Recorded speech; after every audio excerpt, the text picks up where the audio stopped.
यः पुरुषस्य आयुष्येवेन्द्रिये प्रतिष्ठति।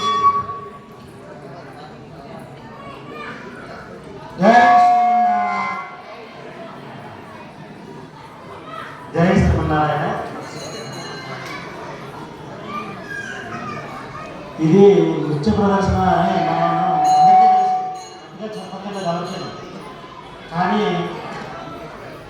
శాస్త్రంలో 9 రకాల భక్తులు ఉన్నాయి. అర్చన, వందన, దాస్య, సఖ్యాత, నివేదన, శ్రవణ, స్మరణ, కీర్తన.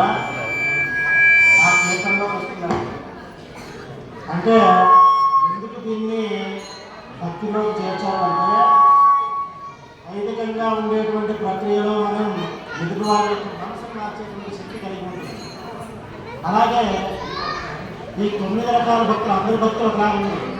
ఒకరికేమో కీర్తన చేయాలని ఉంటుంది, ఒకరికి స్మరణ చేయాలని ఉంటుంది, ఒకరికి అర్చన చేయాలని ఉంటుంది.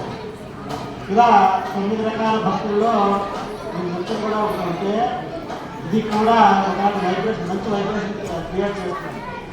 ఎదుటి వారి యొక్క దుర్బుద్ధిని సద్బుద్ధిగా మార్చేటువంటి శక్తి ఇది ఈ భక్తులు కూడా ఒక మార్గంలో ఉంది.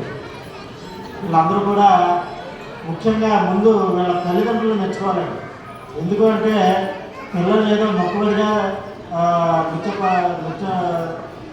క్లాసులకు పంపించడం, అక్కడ భరతనాట్యం నేర్పించడం, ఏదైనా ఆర్టిఫిషియల్గా కాకుండా మనస్ఫూర్తిగా వాళ్ళు కనిపిస్తే ఇక్కడికి వచ్చినటువంటి ఈ విద్యార్థులకి గురువుగారు ముఖ్యంగా మంచి రూపాన్ని ఇవ్వాలి.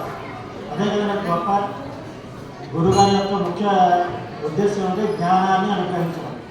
అలాగే సకల స్థానం గురువుగారు మాతృదేవో భవ, పితృదేవో భవ, అక్కడ ఎవరు చెప్తే తర్వాత స్థానం ఆచార్య దేవో భవ.